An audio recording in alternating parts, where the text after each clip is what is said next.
படுகொலை செய்யப்பட்டவருடைய உடல் கூட கிடைக்காது. அதை எரித்த சாம்பலை கொண்டு வந்து காவல்துறை மகனை பறிகொடுத்தவரிடத்துல வீட்டில் கொடுத்துட்டு போயிடுவாங்க. நீதிமன்றத்திலேயே அரசு தரப்பு வழக்கறிஞர் முதலமைச்சரை கேட்காம அரசு தரப்பு வழக்கறிஞர் பேச மாட்டாரு. நம்முடைய அஜ்மல் கான் அவர்கள் பேசினார். தவறுக்கு நாங்கள் பொறுப்பேற்கின்றோம். இந்த துணிச்சல் முத வேணும். காவல்துறையுடைய சித்திரவதை நீங்கள் நேரடியாக பார்த்தவன். உங்கள் கண்ணு முன்னாடியே முன்னாள் மேயர் சிட்டி பாபுவா சென்னை சிறையில நெருக்கடியின் போது அடிச்சு கொண்டிருந்தான் இந்த காவல்துறை. நானே மாத்துகிறேன் உங்கள் கோரிக்கையை சிபிஐக்கு மாத்திருக்கீங்க, வரவேற்போம்.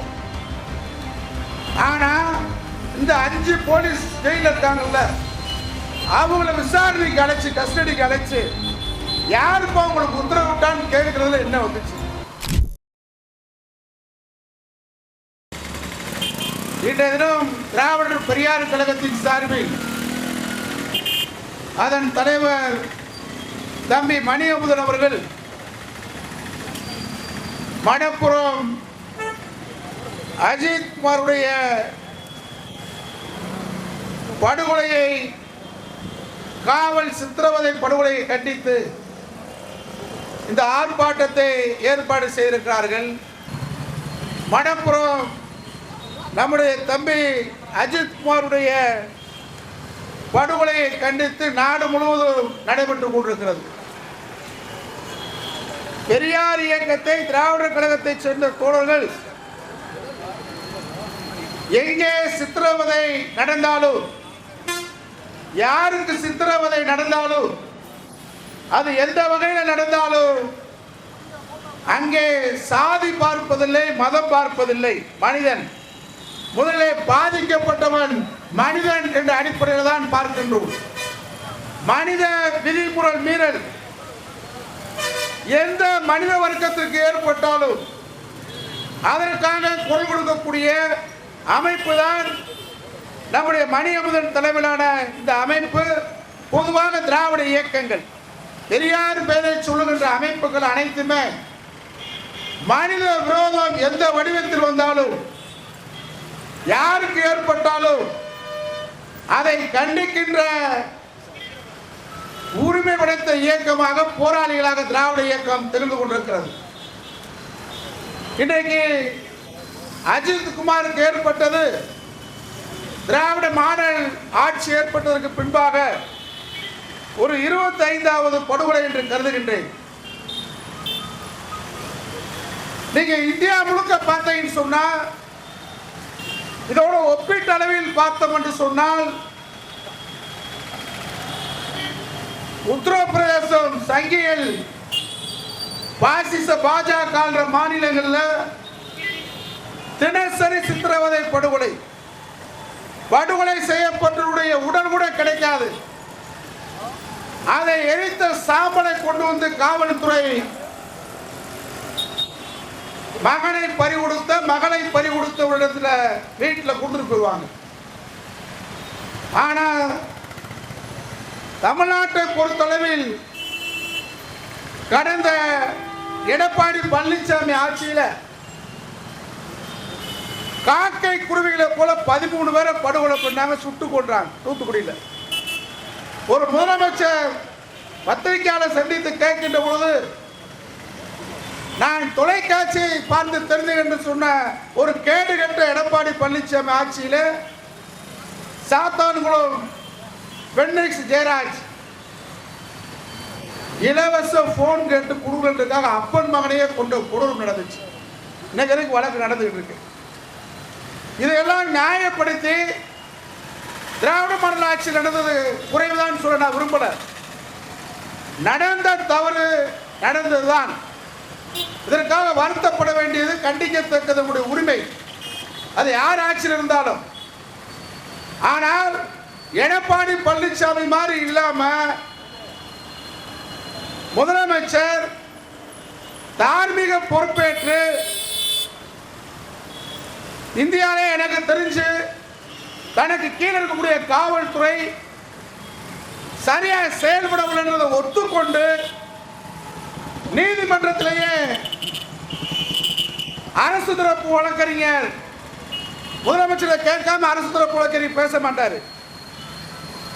நம்முடைய அஜ்மல் கான் அவர்கள் பேசினார். தவறுக்கு நாங்கள் பொறுப்பேற்கின்றோம். இந்த துணிச்சல் வேணும். தொலைக்காட்சியை பார்த்தா தெரிஞ்சு கொண்டேன்னு சொல்லக்கூடிய முதலமைச்சரா இல்ல, உடனடியாக அடுத்து செய்ய வேண்டிய கடமைகளை செய்திருக்கிறார். இது ஒரு வரம் இருந்தாலும் இதுவே தீர்வு இல்லை. மணியமுதன் சொன்னது மாதிரி ஆணவ படுகொலைக்கு இனிமே நடக்கக்கூடாது தனிச்சட்டம் இயற்ற வேண்டும் சொன்னோம். அது மாதிரி காவல்துறையில காவல் நிலையத்தில் சித்திரவதை படுகொலை நடக்கக்கூடாது, நடக்கவே இதுவே இறுதியா இருக்க வேண்டும். அதற்கான தனி சட்டத்தை நம்முடைய திராவிட மாடல் முதலமைச்சர் இயற்றணும். உங்க காலத்தில் தான் இயற்ற முடியும். ஏன்னா காவல்துறை சித்திரவதை நீங்க அனுபவிச்சவர். எடப்பாடி பழனிசாமி ஜெயில் தெரியாது. நீங்க இந்திரா காந்தியுடைய நெருக்கடி நிலையின் போது சிறையில் இருந்திருக்கீங்க. வித்யாசாகர் ஜெயில் சூப்பரண்ட் சென்னையில் நீங்க இருந்த லாக்அப்ல இரவுல லைட் ஆஃப் பண்ணிட்டு உங்களை அடிச்ச கதை உங்களுக்கு தெரியும். காவல்துறையுடைய சித்திரவதை நீங்கள் நேரடியாக பார்த்தவன்.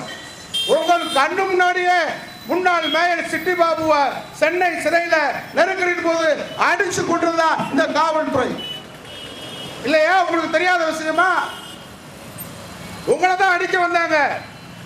ஆற்காடு வீராசாமி அடி வாங்கினார். முன்னாள் அமைச்சர் காது செவிடா போச்சு.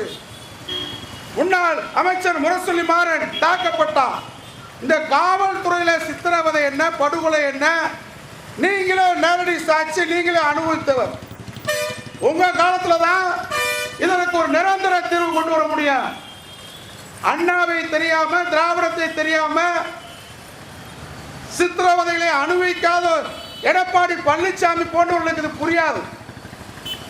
அதனால மடப்புற அஜித் குமாருடைய படுகொலை நடந்தது முற்றிலும் சட்டவிரோதம், ஏற்றுக்கொள்ள முடியாத சட்டவிரோதம், சகிக்க முடியாத கொடுமை. தாயை இழந்து வாடும் ஒரு வாலிபன், திருமணம் முடிக்காத வாலிபன், அவன் கனவுகள் நொறுக்கப்பட்டிருக்கு. அவனை பாராட்டி சீராட்டி வளர்த்த தாயுடைய கனவு அழிக்கப்பட்டிருக்கு, நொறுக்கப்பட்டிருக்கு. சாதாரண 9 பவுன் நகை காணவில்லை என்பதற்காக இன்னைக்கு தமிழ்நாட்டில் எத்தனை இடங்கள்ல வீடு புகுந்து கொள்ளை.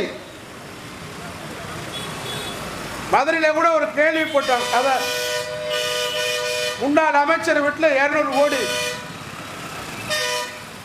காவல்துறை எவ்வளவு லாபமா கைப்பற்றி எவ்வளவு லாபமா அந்த வழக்கம் முடிச்சிருக்கீங்க. எங்களுக்கு தெரியாதா? எங்களுக்கு புரியாதா? தெரியாதா? அது மாதிரி இவரை சித்திரவதை பண்றதுக்கு என்ன காரணம் அதான் புரியல. சிறையில் இருக்கக்கூடிய தனிப்படை அதிகாரிகளுடைய அந்த காவல்துறை இருக்கக்கூடிய காவலருடைய மனைவி எல்லாம் பேட்டி கொடுக்குறாங்க. எங்களுக்கு மேலதிகாரி அழுத்தம் இருந்தது, அதனால நாங்க அடிச்சோம் சொல்றாங்க. அந்த மேலதிகாரி யார்? அதான் இப்ப கேள்வி. வணக்க நம்முடைய திராவிட மாடல் முதலமைச்சர் சிபிஐக்கு மாத்திரத்தை வரவேற்கிறான். யாருக்கு அந்த துணிச்சல் வராது? தனக்கு கீழே இருக்கக்கூடிய காவல்துறை விசாரணை சரி வராது, மக்கள் ஏற்றுக்கொள்ள மாட்டார்கள், எதிர்கட்சிகள் வர மாதிரி சொல்லுவாங்க. நானே மாத்துக்கிறேன் உங்கள் கோரிக்கையை, சிபிஐக்கு மாத்திருக்கீங்க, வரவேற்போம்.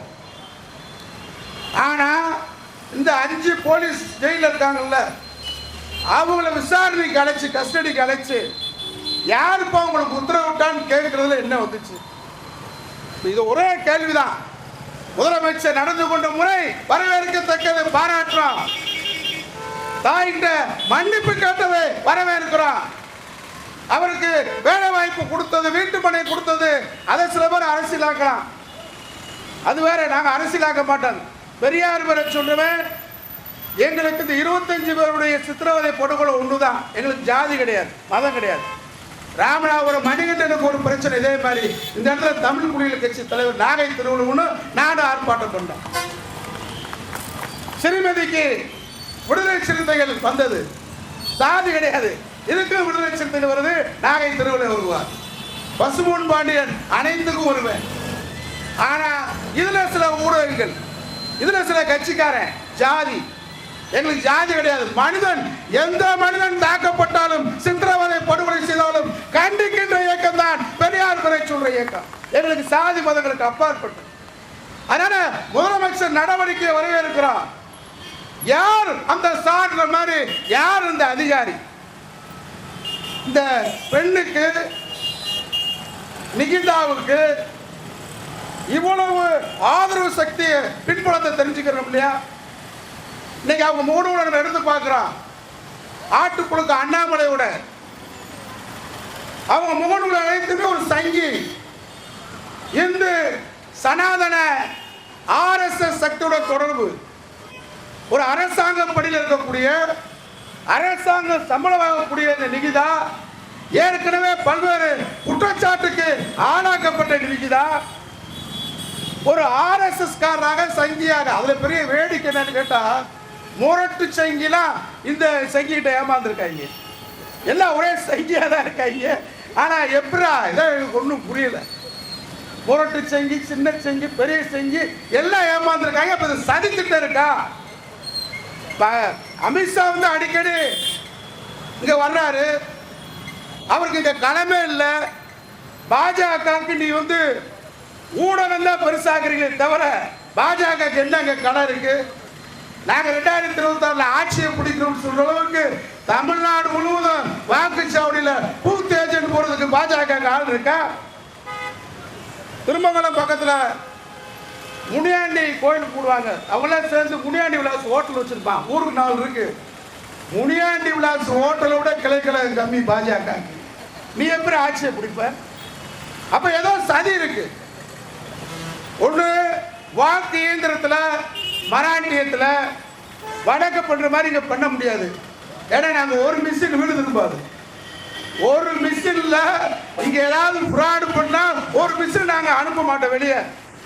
அது இங்க களம் இருக்கு, திராவிட கருத்தியல் களம் இருக்கு, ஆள் இருக்கா, இங்க ஒண்ணு விட மாட்டான். பாஜக கட்சிக்காரன் வெளியே ஏற முடியாது. அதிகாரி திமுக தான் தோத்துச்சுன்னு சொல்லிட்டு வெளியே அனுப்ப முடியாது. நாங்க பாத்துக்கிறோம். அது வேற. இந்த வகையில நாங்க திராவிட மாடலுக்கு நிற்போம். ஏன்னா நீங்க தான் திராவிட கருத்தியெல்லாம் நிக்கிறீங்க. ஆனா அதற்காக அஜித்குமார் படுகொலையில சிபிஐ விசாரணைக்கிட்டு இருக்கீங்க, வரவேற்போம். அந்த தாயிட்ட மன்னிப்பு கேட்கறீங்க, வரவேற்போம். உடனே நடவடிக்கை எடுத்தீங்க, வரவேற்போம். எடப்பாடியை விட 100 மடங்கு பாராட்டுறான்.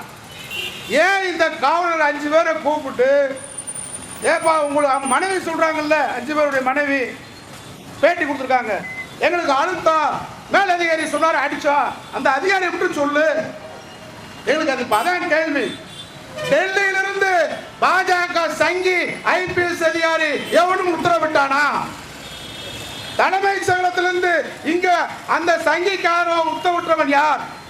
இந்த ஒரு கேள்வி மட்டும் எங்களுக்கு வந்தா, விடை தெரிந்தால் இந்த பிரச்சனைக்கு ஒரு முடிவு வரும். அதோட நம்முடைய திராவிட மாடல் அரசு கடுமையான சட்டத்தை நீங்க தான் நிறைவேற்ற முடியும். காவல் சித்திரவதை படுகொலைக்கு நிரந்தர தீர்வு நம்முடைய MK ஸ்டாலின் மாண்பு முதலமைச்சர் ஏற்படுத்த வேண்டும்.